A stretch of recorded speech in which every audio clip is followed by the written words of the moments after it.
What's going on, guys? Welcome back to United View. Hope everyone is doing very well. We're a little bit early. You know what? Early bird catches the worm, all that kind of stuff. Because you know what, DJ? There's plenty to talk about. That's why we're early, because we've got the press conference to talk about that Ralph Rangnick just completed a few moments ago. We've also got a match to talk about. We've got Manchester United Southampton to talk about. We've got reports coming out about players and training and all that kind of stuff. We've got Cristiano Ronaldo to talk about. We've got a lot to get into today. So this is going to be a good one. Obviously, we're going to talk about the press conference first. We've got Southampton tomorrow at Old Trafford, 12:30 kickoff. I think it's the lunchtime kickoff. Thank Lord, because it feels like every kickoff recently has been like 8 o'clock or late, all that kind of stuff, doesn't it? Yeah. So, we're going to get into, Fred Barron says there, look, 10 minutes early. That's what happens when you give the keys to me and DJ. You know what I mean? 100%. We're early, punctual. we're on time. Exactly. We're punctual. So we're going to get into the press conference. As I mentioned, there's plenty to talk about when it comes to the presser. So the first question was from Rob Scanlon, who asked how the team are feeling ahead of this one after the first half performance in the week. And obviously Southampton, given their performance against Spurs, which was very impressive, they're full of confidence too. This is what Rangnick had to say, quote, "Obviously, I watched the game at Spurs during the week and they really deserved to win. They tactically played at a very high level and this will be a challenge for us, but I'm sure we'll be up to that challenge. We'll prepare for the game today. We'll prepare for the game today for tomorrow's game." You know, sometimes when you read a quote, you just go, "That makes no sense." And we have to win the game. That's for sure. We did well in both first halves against Middlesbrough and Burnley, but we need top performances from the whole game against Southampton and Brighton in the week. Obviously, we've got Southampton tomorrow. DJ, how are you feeling ahead of tomorrow's game? A little bit indifferent, to be fair, Owen. Just is that your feeling at the moment about Man United?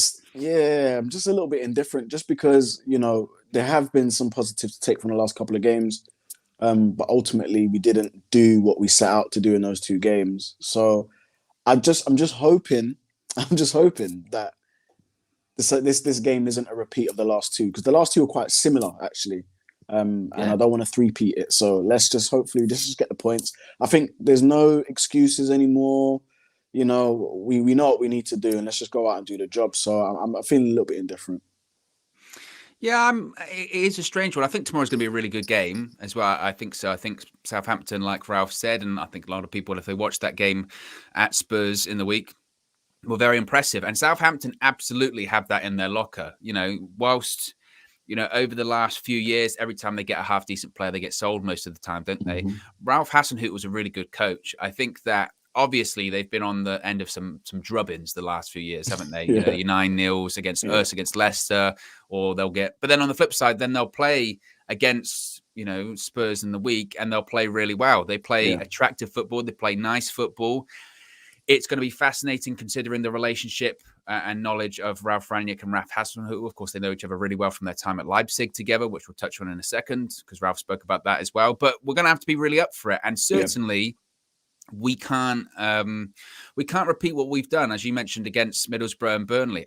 It's really frustrating coming out of those games because, we did actually play well for large periods in that game. First half against Burnley, we played really well. For large parts of the games against Middlesbrough, we played really well. And Rangnick did a quote later on in the press conference, which I actually thought was really good. But he said, it's not necessarily what you deserve in football, it's what you get. And while we might have deserved 3 points against Burnley, or we might have deserved to go through in the FA Cup, we didn't get that. And you don't ultimately get what you deserve. And you have to take your chances. And we haven't been doing that. So like you said, I think we'll get chances. I'm looking at tomorrow's game and thinking that because of the way Southampton defend, they defend open, the way they play offensively as well.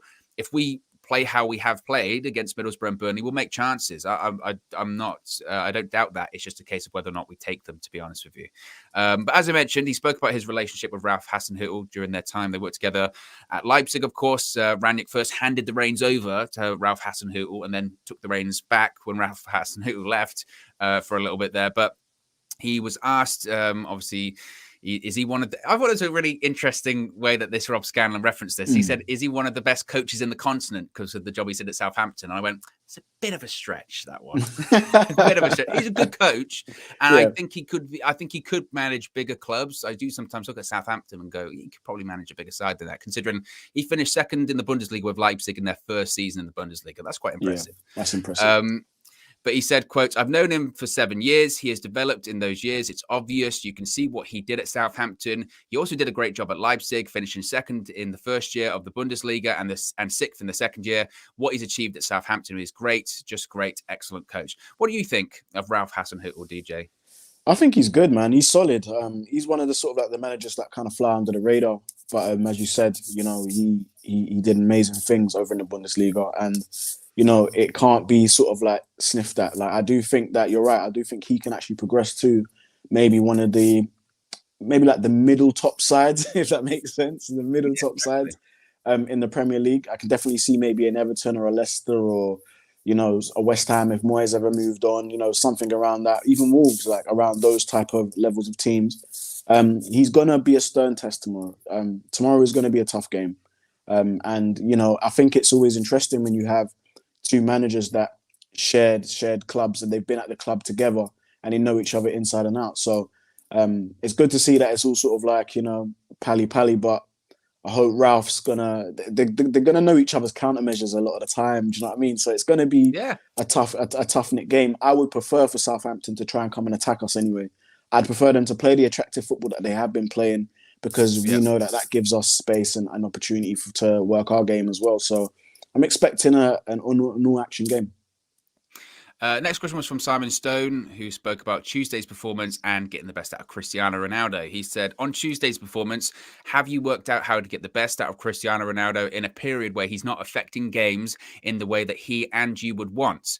Rangnick said, quote, "Ronaldo should score more goals. It's obvious. I think we're creating enough chances and enough opportunities in the last couple of games, but we just didn't score enough goals. That's not only an issue with Cristiano, that's an issue with other players, especially the offensive players.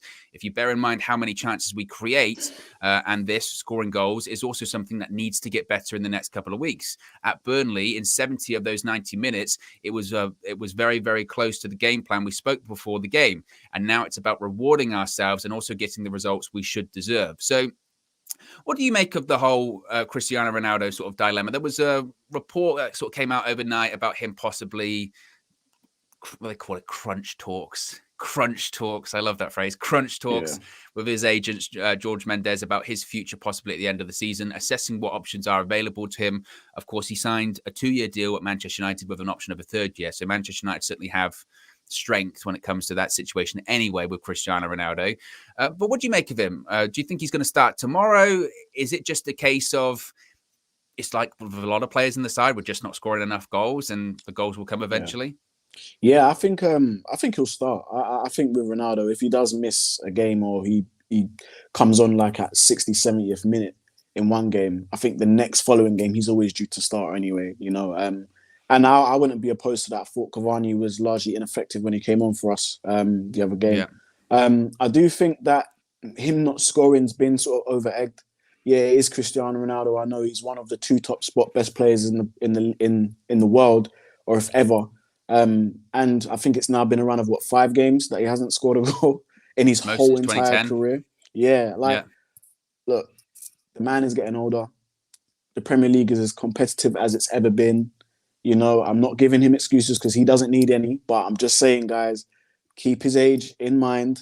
Yeah, he's not who we used to think he is. He's losing his powers slowly. It's like Superman, you know, he's losing his powers slowly, right, with the kryptonite there. But yeah, I just think it's just been a bit over kind of exaggerated. Like he'll probably score tomorrow. He would probably score tomorrow. And who would have thought he would have missed a penalty? Like none of us would have thought he was going to miss that penalty because he scores penalties. So we just have to just wait and see. And I do think that some of the chances that we have had have been falling to other players. Look at Bruno, open goal. Sancho hit the bar the other night. So the chances, just because they're not falling to Ronaldo, it doesn't mean Ronaldo has to score everything. Other players can score goals too. So yeah, I just think it's been slightly over-egged. Yeah, I would agree with you on that one. I think, obviously, it's Cristiano Ronaldo, so the scrutiny, the spotlight is way more intense than any other player. That just comes with the territory. I understand that. But as Ralph said, yeah, Ronaldo should be scoring more goals at the moment, but so should everyone. We've been making so many chances. It's not just Cristiano Ronaldo. Cristiano Ronaldo, didn't miss the open goal against Middlesbrough. Yes, he missed the penalty, but Bruno missed an open goal. Like you said, Sancho hits the bar. he'd be looking at that entire front line and say, all of you need to be scoring more goals. Like you said, Cavani against Burnley, it was a good save by Pope, but that header, he should score. He's only a couple of yards out. Yeah. So he'll be saying that to everyone. It's a general rule of thumb at the moment that everyone needs to be scoring more goals. And Ronaldo, does he cut a frustrated figure at times when he plays Manchester United at the moment? Yeah, because he's not scoring. And he knows that he should be scoring goals and he's having chances. And, certainly, at least now, there's not the argument like there was maybe a month or so ago. It's like, well, we're just creating nothing. We're not even creating chances. How many times the keeper had to work during the game against Burnley? A lot. A lot. He had to work a lot. Keeper was earning his money then. Exactly. So I think that it's Cristiano Ronaldo. There's always a Cristiano Ronaldo question in the press conference. There's always scrutiny on Cristiano Ronaldo. If he starts on the bench, that's a massive drama. If he comes off the bench and he doesn't score, that's a massive drama. If he's substituted off when he does start, that's a massive drama. So I don't know. I think, like you said, tomorrow he can score, and there will still be scrutiny going, yeah, but was it a really good goal? If it's a tap-in, they'll be like, yeah, but he's not really. There's always something, isn't there? There's always going to be something when it comes to Cristiano. Yeah, always. And I just think as long as he's scoring, then the haters can just shut up, innit? Yeah, exactly. Next question was from Simon Peach. It said, how is the squad looking? This was funny because this was the Harry Maguire question. And it started off by asking, what does the squad look like when it comes to absences? And Ralph just didn't mention absences at all. He just forgot about the beginning part of the question. He just went, what's the squad looking like when it comes to absences? Also, there's a lot of talk about Harry Maguire and his performances. What does he think about the state of the captain at the club at the moment? And Rangnick said, quote, Harry was injured, came back and had a good game against West Ham, and I'm sure he can perform like that tomorrow, basically saying Maguire's going to start tomorrow. He also said, quote, I think he had an outstanding game against West Ham. We could have defended the transitional moment better at Burnley, but the rest of our defence was not really good too. We should have not allowed that counter-attack to happen. So basically him saying that, well, Harry was out of the squad for a while when he was injured. When he came back against West Ham, he defended well because the entire team defended well. He mentioned against Burnley, for parts of the game, he thought he defended well, but that goal, he felt the entire defence didn't play well. How do you feel about Harry Maguire at the moment? Well, for those of you that follow DJ Talks _ on Twitter, you will know that I have very strong opinions on Harry Maguire. Owen, I think it's just abundantly clear. Like, I was one of the people that made excuses for him when he first came. I did. And just looking at it now, when I look at some of the other teams, even the lesser teams, their defenders, they don't do the things he does. They don't. And he's playing for Manchester United and he's our captain and he cost 80 million. 80 million aside, I'm just looking at the player. His performances have not been good enough. His performances, he might play well for 40 minutes of the game for the first half and then he literally capitulates straight after that. It's the same mistakes time and time again. I put up a compilation video. I actually tagged you in, of Harry Maguire. And a lot of the mistakes are very identical from game to game, literally with him. And if that's 80 million, we need to be worried. I think we need to be worried because I think there's no saving him at the moment. I think he's going to continue playing because apart from the little period he had when he was out, he's been stellar in terms of his fitness. Stellar. And that's one thing I always give him. He is there to be picked. He's there. He's always available. But in saying that, I think Ralph's doing the right thing. He's not throwing him under the bus because I think to throw him under the bus would be a little bit unethical. But I do believe that, he does need to start churning out some good performances now. We can't be having mistakes. I think if he can go on a run, Owen, of good performances, strong performances, I wouldn't say we'll forget, but we'll give him his flowers and be a bit optimistic. But right now, he's just not doing it. I'd drop him if it was me, but yeah, I think if it was me, I wouldn't play Harry Maguire tomorrow because I think you need to take him out the firing line as well. I think the scrutiny is always quite strong on Harry Maguire anyway because of the price tag, because of the performances, because he's the captain as well.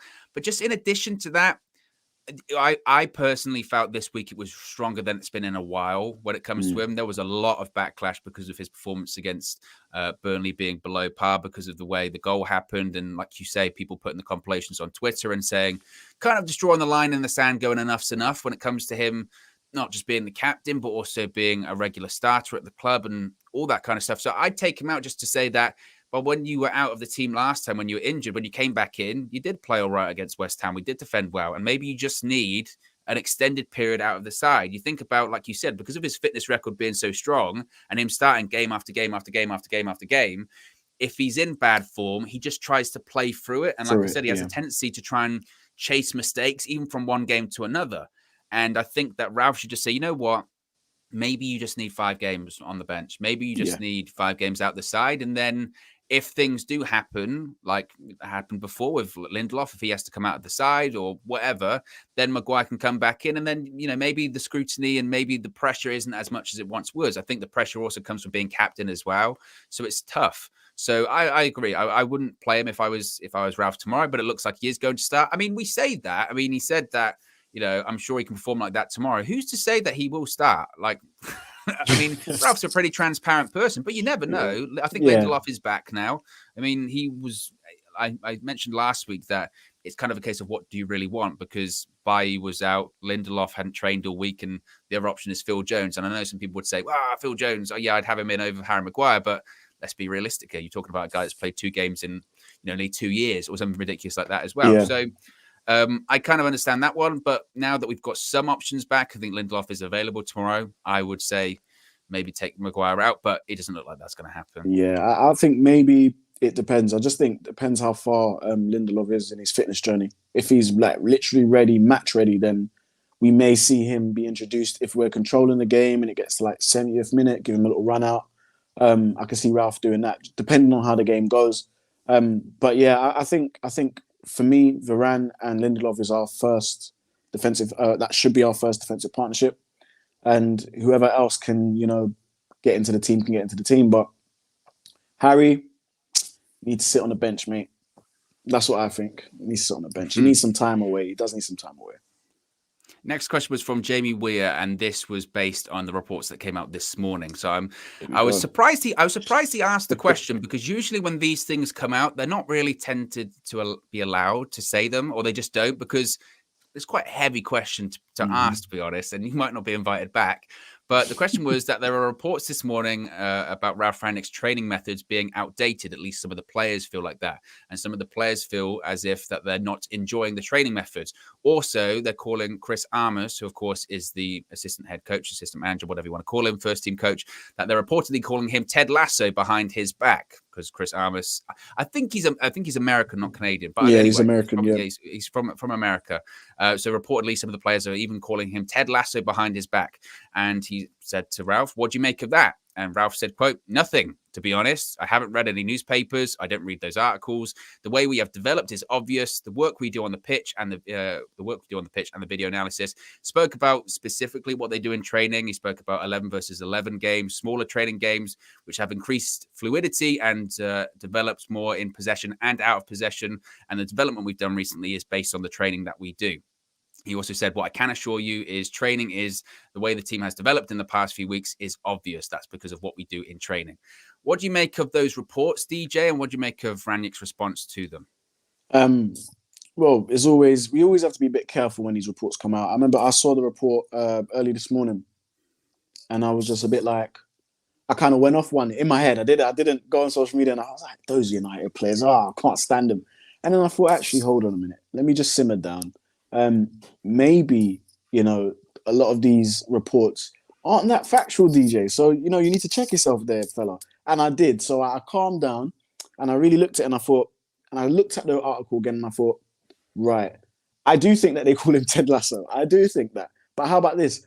I think, is it Chris Armas? It's Chris Armas, right?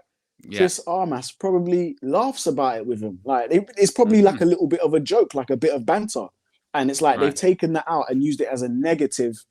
Like, they call Harry Maguire slabhead because he was known for like heading the ball out of his own net or whatever. But it's a bit of banter. I don't think it's necessarily a negative connotation attached to it. He's American. He's a manager. Ted Lasso. Ha. Funny. Ha ha ha. So I don't really think that should be kind of like sort of combed and looked at. I do think that if there are like 1 or 2 players who are maybe not used to Rangnick's training style, I think that's on them, because they've had the pick of the bunch. They had Mourinho, they had Oli, and they've got Rangnick. And, we've kind of heard similar reports all through different managers' tenures. I just say, look, just get on with it, because and Ralph's right. the performances, even though we haven't got the results that we've wanted, some of the performances in spots have looked far better. And I think this United team now are playing far better than when Ralph first took over. They play more as a unit. There is as you can hear, he's talking about game plans. Before we played with no plan. You can see there's a game plan there. You can see tactically the tweaks that Ralph's done, i.e. moving Bruno a little bit deeper to get on the ball. He's moving McTominay. Like, we can see the evolution slowly. Whether we're going to realize the full potential of the evolution is another question, but there has been some positive. So in terms of maybe a few players speaking out and stuff, just get on with it, to be fair. Red Baron Super Chat, appreciate the contribution, says, I think we are similar to PSG in that high-paid players get special treatment, but our higher-paid players aren't that good. Interesting thought there by Red Baron. So, yeah, I think when it came to that report this morning, I, like you see it, and it's jarring. And you go, oh, here we go again. Yeah. But as I spoke about yesterday when it came to the Pochettino and the Ten Hag stuff, I think it's really important to look at any report you see from a critical mind. You can't just read it and just go, that's true. You have to read it and go, okay, do I necessarily believe all of that? It's like I said, it's panning for gold. How did you pan for gold in the old days? They used to dig up dirt. They put it in that thing and they shake it around. All of the dirt falls out and then they find a little bit of gold in the middle of it. It's the same when it comes to reports. You have to pan it. You have to pan for gold when it comes to reports. You go, okay, how is that 100% true? 99% that is not 100% true. Okay. Yeah. So you have to look, there's probably elements of truth in there. I'm sure, like you said, maybe they have had a discussion with Chris Armour. So they go, Ted Lasso, and they go, they laugh. Maybe that's not even true as well. Yeah. Maybe, because this is the annoying thing that annoys me as well. Some players feel the training method is outdated. Some players aren't happy. We know some players aren't happy. There are players there that have openly said that they're not happy.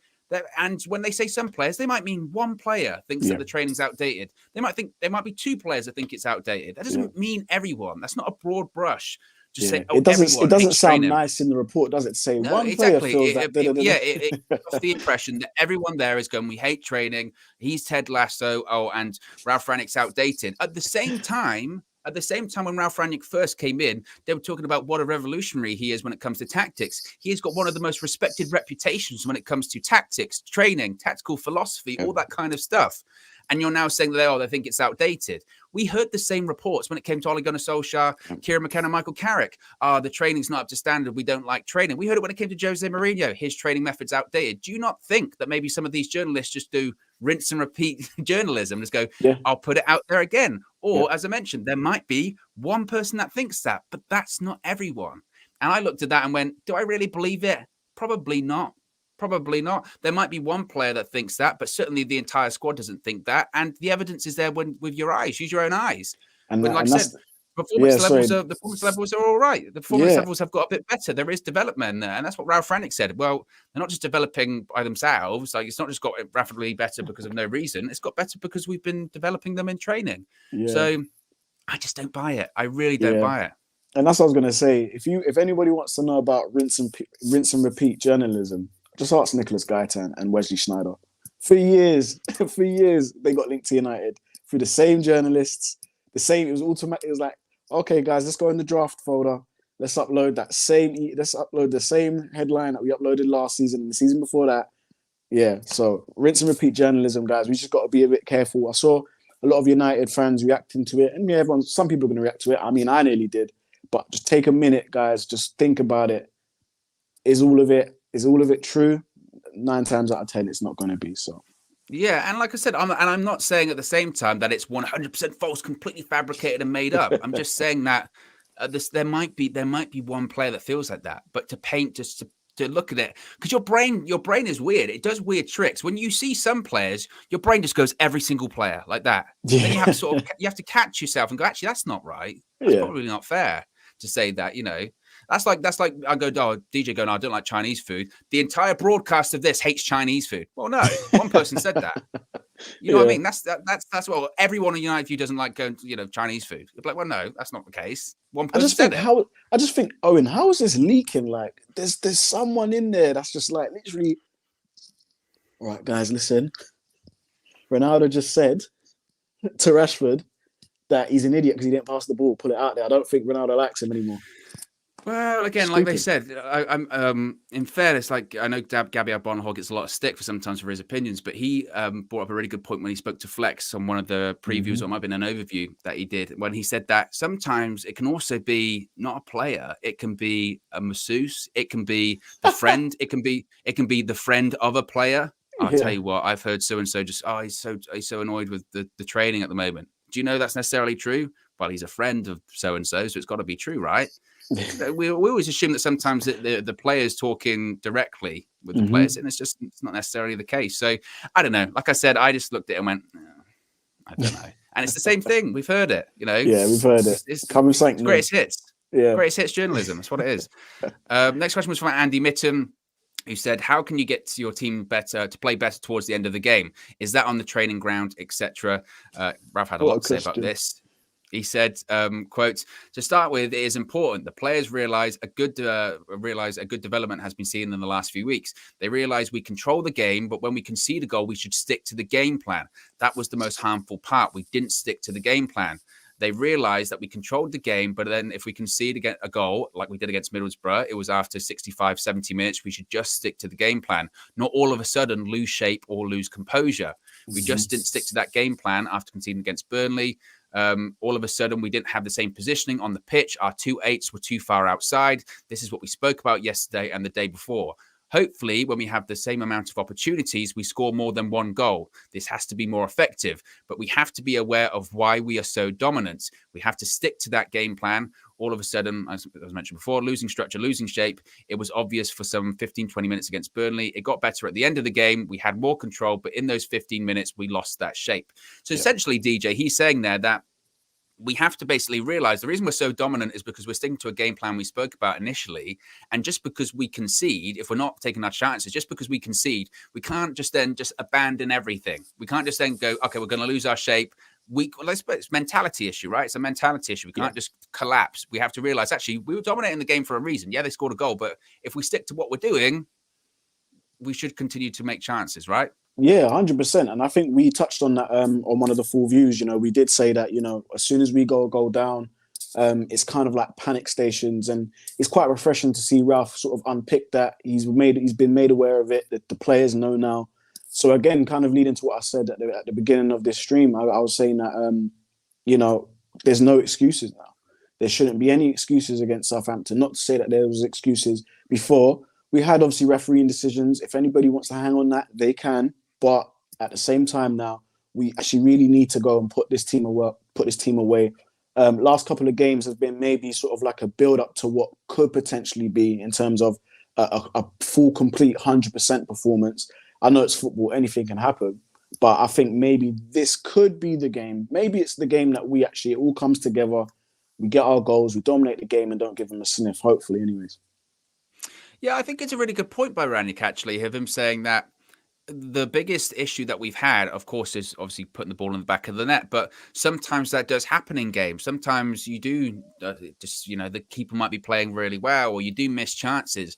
And just because you concede, you can't just then abandon everything that's been making you play so well in the first place, right? We're making chances for a reason. Just because you concede a goal, you have to be mentally robust enough to go, actually, okay, that happened. These things happen in football. If we just stick to what we're doing, keep our structure, keep our shape, keep calm, we'll make more chances because we've got really good players and we've been making so many chances for the last 65, 70 minutes. Yeah. That was what was frustrating against Burnley, is that so we didn't start the second half very well, but they scored, what was it, 47th minute or something like that? Yeah, and afterwards, our head just went completely. We weren't doing what we did in the first half. The structure wasn't there. The shape wasn't there. The passing wasn't there. And I think, as Rangnick mentioned, he kind of sort of suggested that they just kind of abandoned the game plan that was faring them so well in the first place, and they shouldn't have really done that. So I think that's a good point that he's pointed out, to say, look, sometimes you concede in football, it happens, and things happen very, very quickly. But that's how you control a game. You control a game by sticking to your plan, staying structured and staying calm. We're Man United, ultimately, if we concede a goal, we can't just go to shit straight away. It shouldn't work like that. So I thought that was a good point. I did. I appreciate that from Rangnick. A super chat from Ruben says, "Following my beloved Man U has become such an exasperating affair. Top work, guys." Appreciate that, Ruben. See what else everyone's saying in the free seats. It says it might just be a player's barber's friend. Exactly. Friend of a friend. Friend of a friend of a friend. And sometimes it does work like that. We've all heard that, right? Mm-hmm. Everyone has heard. I tell you what, I know a friend that's friends with so-and-so at Manchester United, and he says, you always hear it. Yeah. And guess what? 95% of the time, it's bullshit. Like, you just go, oh, yeah, it's not true. Chinese Okay, whispers, great. man. Chinese Yeah, whispers. it's always how it is. Michael Gray was next with the question, said, now Ralph's been in charge for 12 games. He asked him if it's taken longer than he thought for the squad to adapt how he wanted to play. Rangnick said, quote, I was fully aware that this was a process and it would take some time. The development is obvious. Even in those 2 games, in football, it's about getting the reward, the best result. In those 2 games against Middlesbrough and Burnley, that dropping off in the second half was one of the only things I could fault us on. So do you think that Rangnick maybe feels that it's taken longer for the team to adapt how he would want to play? Or as he suggests, was it always going to take this long to see any development in the squad? I think that question's sort of like a two-pronged question in a sense of, if you look at when he came in, he wanted to play the 4-2-2. And I remember after the Palace game, I remember him saying, oh, they actually adapted to it quicker than I thought. Obviously, we've had to abandon that and then rechanged and restructured kind of what we're doing. I think that it has taken a little longer because these players were used to 4-3-3, a slightly different 4-3-3, but they were used to it. But yeah, I agree with him. There's definitely been some progress. We can see we're controlling games a little bit more. It's just sort of that mindset issue of, if we do concede, we need to make sure that we're calm and stay collected and carry out the game plan, just as he's saying. Yeah, I do think it's taken a little longer than he would have anticipated or liked. I think that, to be honest, like I said, I agree with you in the sense that the 4-2-2, if he'd have gone with 4-3-3 from the start, we may be slightly further ahead of where he would probably be. There was maybe a bit of a false start there, but there's a lot to unpick at Manchester United, unfortunately, and it does take time. And especially the last 2 games, they could have looked really differently. Ultimately, it was 2 draws and we went out of the FA Cup as well against Middlesbrough. But as I mentioned, it wasn't necessarily what we deserved, but it was what we got. Mm-hmm. And I think that tactics is part of it, but what's going to take longer is the mentality issue. That doesn't get fixed over time. And I think also, I mean, football fans' heads were almost slightly turned, I think, with how quickly Thomas Tuchel invigorated Chelsea last season. Mm-hmm. Usually, you get the new manager bounce, but usually you don't get that sustained amount of things turning around so quickly. This doesn't really tend to happen, does it? You think, look at managerial appointments. If they come in halfway through the season, it's almost rare that someone just comes in and goes, bang, turns them around, they're amazing. It doesn't really happen that much. And I think Ralph coming into United, maybe he would have hoped that he would have got that bounce really quickly like Tuchel got. But, this is a squad that was playing without much of a game plan for a long period of time. This is a squad that hasn't won anything in a while. This is a squad that, as he said, has got a bit of a weak mentality when it comes to setbacks. That takes a lot of time. And tactics are one thing, but mentality is another thing, and that might not be a fix this season. The mentality thing that might be a recurring thing that has to fall onto the next manager or whatever. But I think it's fair that the only thing he can fault us, he says, for in the last couple of games is that we dropped off a lot, and that's been happening for United for a while. Let's face it, that's not really a Rangnick thing. We've had first half FC, second half FC. We've had early 15 minutes FC. We've had all it. But one thing we don't have is consistent 90 minutes. Yeah, we played really well. Yeah. I think that's an issue, and I think the difference with sort of Tuchel and Ralph is that Tuchel went into an environment that was much better, I believe, than the environment we have. As you said, there's a lot of a multitude of issues that we have at Manchester United, and they all kind of interlink and overlap at certain points. So the environment that Ralph probably went into was a bit of I wouldn't say toxic, but a negative one, because we just had Ollie leave, Carrick wasn't staying. And then Ralph couldn't get the immediate staff that he wanted, so he had to go to his sort of like plan B, plan C. Formation that we originally wanted to start out with didn't work, so we had to revamp that. There's a lot of moving parts, and we're just a different animal at the moment. Our environment at the club's just not where it needs to be. So I was one of the United fans that hoped that there was going to be this immediate sort of day and night difference. But you know what? We're here.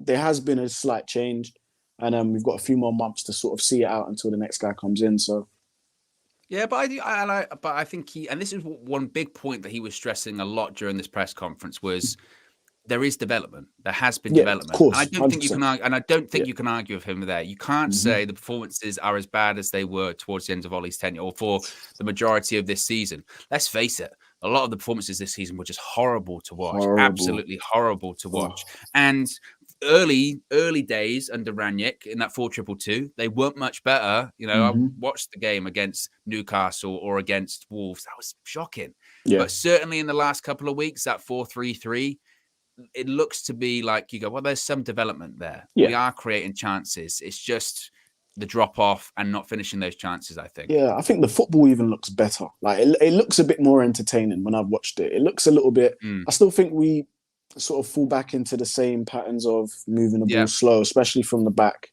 to front. And if we can, I've always just would love for us to just play one to two touch football and make that just our base level how we play, because it just speeds up the game. And especially when you have people like Maguire, who you mentioned earlier, jeez, it takes like 5 minutes to get the ball out, literally. Simon Peach was the next question. He said, Southampton, obviously known for their set pieces. We've obviously got issues in set pieces, both defending and attacking. Will James Ward-Prowse be key to the game tomorrow? Rangnick was quite interesting with this one. He said, obviously, that we know that they're going to be a threat from set pieces, but he said, quote, we haven't conceded many from set pieces in the last 10 weeks. I thought we had scored one versus Burnley, but that was ruled out because of VAR. We are working on that. And it is a good point that I don't recall us conceding many goals from set pieces as of late. If anything, what we're getting done by is counterattacks quite a lot at the moment. Sometimes we're getting done from our own set pieces because our own set pieces are so bad. But in terms of just general set pieces, I'm not sure we're getting completely killed off by that. Obviously, Southampton, we know they're a threat from set pieces, corners, free kicks, because James Ward-Prowse is the best set piece taker in the league. But he might be right up there in terms of Europe at the moment. Like, really, he is that good at it. He is proper David Beckham-esque, old-fashioned. A free kick is a proper opportunity. A corner is a proper opportunity because his delivery is just that good. If you believe in jinxes, you might look at it as, why did you say that, Ralph? I was just going to say that. Corners. I was just going to say that. We're going to concede 3 corners tomorrow. But, I mean, what do you think? We know, obviously, attacking set pieces were awful. Absolutely awful. But are you concerned about us defending set pieces as much? Not really. Not until Ralph said that. Because now I've just... You know, sometimes, like, even like the commentators will say something and you're like, why have you said that? And then a minute later, bang. They score. Do you know what I mean? So I know this may be going off on tangent, but I remember in the 99 season, I think he was playing Juventus. I mean, it might have been Juventus or Barcelona. I can't remember. And we was lagging behind and we needed a goal. And Andy Cole takes it around. I remember... no, what I'm talking about is the final. The 99 final. Commentator says, can United score? They always score. They always score. And it went out for the corner. Yeah, and it's like commentators cursing it. Like, now Ralph's gone and said that about, we don't really concede. Don't be surprised if it gets scrambled in tomorrow. I'm telling you, man. But I'm not really worried about it. It was never really on my mind. More so the other way. More so the attacking them. I just think, how can you not when you have players like Cavani, Ronaldo, you know, Maguire, Varane, who scored the other day but were ruled out? Like, we should be scoring more. I think it's become such a big thing now that every time we get a corner, and if we're feeling it, the players must think it as well, that every time we get a corner, we go, oh, here we go. You know what I mean? And that must go through the players' mind as well. Going, come on, is this going to be the one? Is this going to be the corner? Because we haven't scored one this season. It must be going through their minds. And to the point now where unless I missed one, I think 90% of the corners we had against Burnley were all short corners.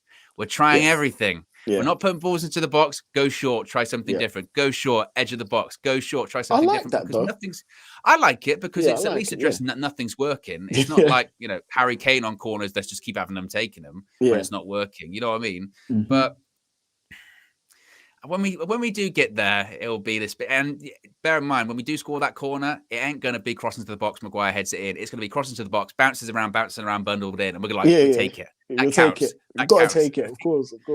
Exactly. So whether that will be tomorrow, I don't know. But I think it's definitely becoming a mental block, 100%. Because you feel it, don't you? As soon as we get the corner, we go, here we go. You know, and they must be thinking the same thing. So, and I'm sure that. Yeah, They must it be filters working on down it to in the training. side. It must feel, If they're doing the short corners in yeah, training, they must be working on it, right? yeah. So that's what I was gonna say. Like, I think Ralph's just, and I think he was again. Maybe it's just against Burnley because they're quite tall, quite strong. He probably Yeah. didn't want to fight fire with fire in that aspect, so he's trying to figure out another way in which we can kind of, be effective from corner positions. But I think the general consensus is that United are really poor at attacking sort of corners. And I remember there was a game where we had no corners in the game. I remember that. I can't remember who it was against. We had no corners, and it was just like, what's going on? What's going on? But maybe we score one tomorrow. Maybe I'm gonna say Varane. That's a little prediction for you guys. Varane. Red Baron says, let's be honest. Can we honestly say, do most people succeed on corners? I don't really see corners being scored like in the old school days. I think you're right, Red Baron, in the sense that not as much as they used to be, but every other team in the Premier League has scored at least one this season, and we haven't. Yeah. That's a problem. That is a big problem. That's an issue. And maybe again, it comes back to the Maguire thing when it's like, he was meant to be this big attacker heading guy from the corner, and just. But some of our delivery hasn't really been good, Owen, either, to be fair. That's the thing too, isn't it? You don't, well, yeah. And you look at James Ward-Prowse, his delivery every single time is spot on, danger area, 6-yard box, but just to the point where the goalkeeper can't come out for it, or sometimes he'll test the goalkeeper, put it on his head. You've got to make a decision as a keeper. You're going to catch it, you're going to punch. It's just things like that. I think the delivery comes in it as well. Would we have scored as many set pieces when David Beckham was playing if he wasn't on them? No. Because his delivery was that good. True. Yeah, delivery is important too, I think, as well. It's not a case of, how often are we getting balls into the box and then, like, say, Harry Maguire or Varane or whoever is missing those headers from corners?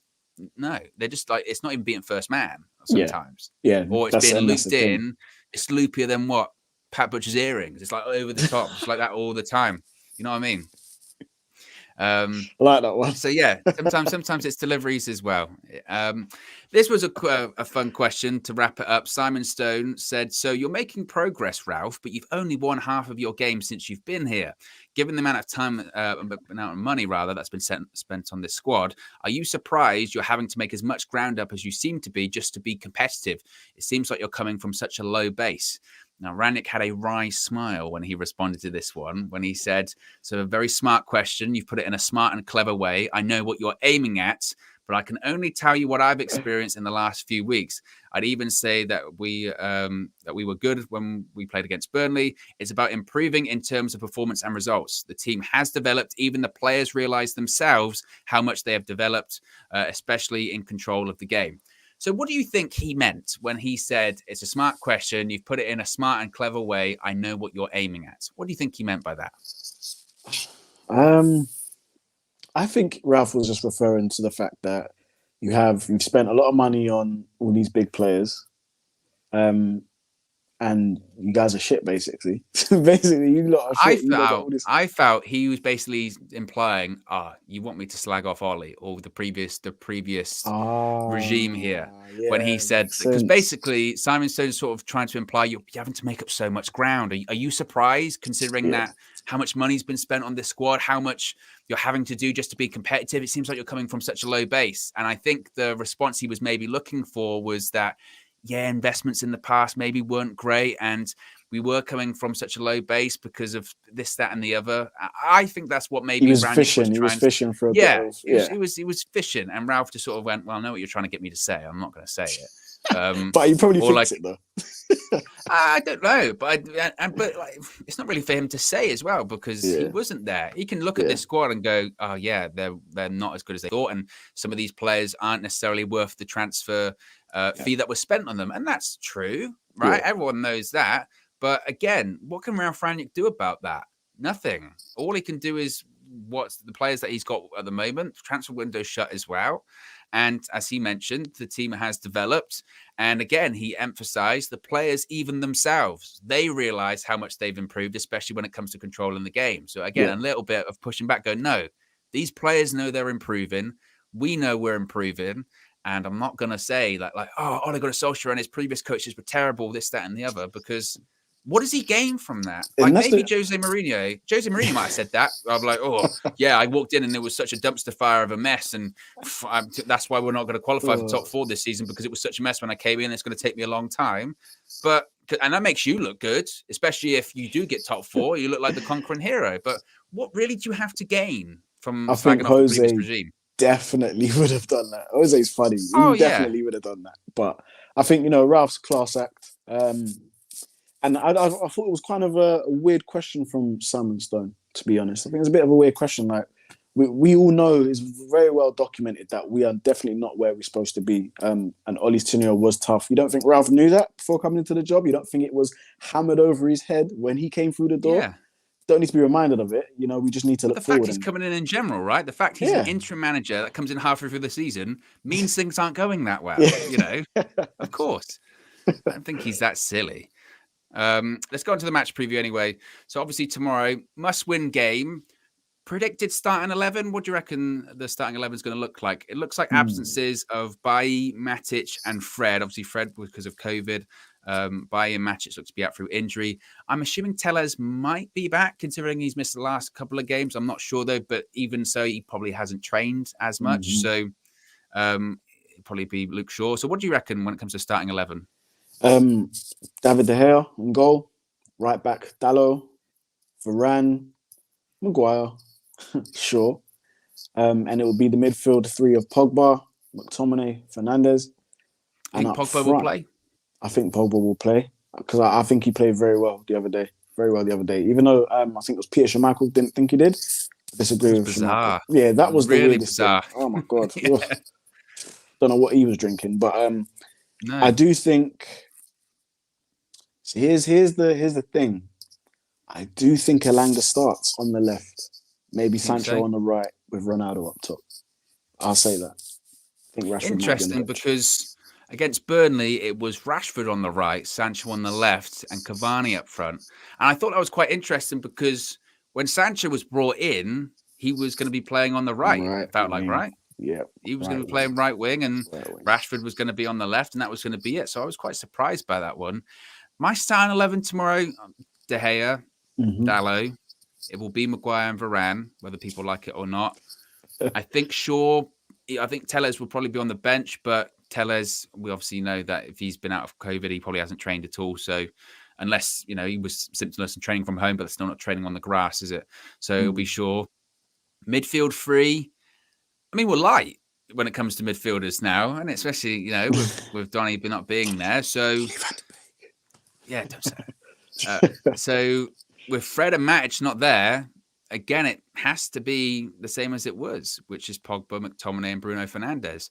Yeah. And with you, I think Ronaldo will start up front instead of Cavani, just because Cavani ain't playing 2 games in 1 week anyway. That ain't happening. He turned into dust, so that's not going to happen there. The wingers, I think Elanga will start. I think it will be Elanga on the left, and I think Sancho will go on the right. I think that will be the one. But they'll interchange. Is that what you said? Yeah, exact same team. Yeah. I'm saying that like I've just picked it off the top of my head, but it's just repeating exactly what you said. I could have just said I think the same, but I stretched it out even longer because that's what I do. Yeah, I think the Elanga one will be a big sort of the big change if it's a big change. I think it'll be a big change. I think he does seem to be one of Ralph's favourites, and I know it's kind of a oxymoron before we were talking about Ralph not having favourites and he's here to manage, but I do think he's a player that's going to give you a little bit more intensity on the wings than say Rashford at the moment. So yeah, I think we'll get it. I think we'll get that team right. I'll be waiting for the first 11 now. I think we've got that right. He's more of a winger than Rashford, certainly. Yeah. Elanga will hit the line. He'll hit the line and try and whip it in, as opposed to Rashford. He's cutting in every single time, no doubt about it. He'll run into traffic. It's just a case of whether he can get through the traffic, and then he'll leather it. And it's a case of whether it goes in or not. Whereas Elanga's a different kind of player to that. So I think he might be looking for that Ralph tomorrow. And look, it's going to require a lot of energy. We're going to need a lot of legs up front because it's a high intensity side, certainly, and they're going to be coming at us. I think as far as results, you know me, I don't do predictions. I'm not having that. I think we'll win.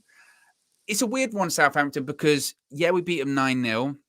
At Old Trafford before, but on the flip side, they've beaten us at home as well. They've gotten draws against us in recent seasons, wins against us in recent seasons at Old Trafford. They'll be up for it. When we played them at St. Mary's earlier this season, we were terrible. We were rubbish. It was 1-1, and we were not at it that day. We got lucky. So it's a difficult one to predict because you never know really what Southampton you're going to get. They're going to be open. So as I mentioned earlier on, I think we will get chances. And that's the positive thing. If we play like we played against Middlesbrough and Burnley, we'll make chances. It's just a case of taking them at this point. And I feel like we will take them tomorrow. Yeah. But you never know. You never know with Man United still. Is that you giving a prediction just then? Nah, I just said we'll win. I think we'll win. Okay. I'm not going to say scorelines. That's not happening. You know me. You know me. You got to commit to a scoreline? Universal, I always say 2-1. Just universal 2-1. And that's either way, by the way. That's either way. That's them or us. Literally. Oh, really? So that's just 2-1 on both sides. Ooh, yeah. Interesting. But when it comes to top four, it's a must win. Look, Arsenal won against Wolves last night. It was shockingly, I don't know, effective by Arsenal. I was almost convinced that they weren't going to win that one because it's Arsenal. Yeah. I was like, you know what? Spurs lost, and I was surprised that Spurs lost because I did fancy them against Southampton, especially when they were like, you know, they went 1-0 up, I think 2-1 up as well. I thought they'll score, and then Southampton just went away with it. I really didn't think Arsenal were going to win last night. I thought the red card was bizarre.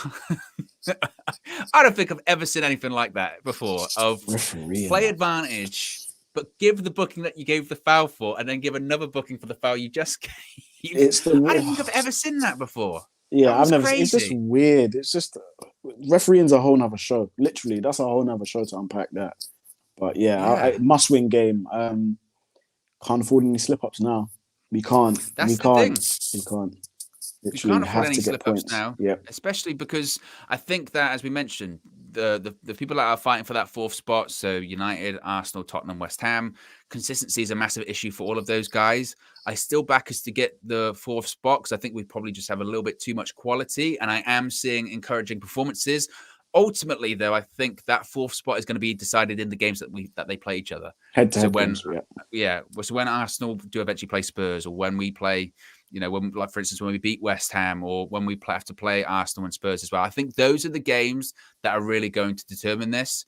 And in between that, people are going to drop points. You know, in the same way that we might win tomorrow, Arsenal will drop points, Spurs will drop points, and the West Ham will win, vice versa. And I think that's just going to be the case. It's going to be really nip and tuck till the end of the season. Yeah.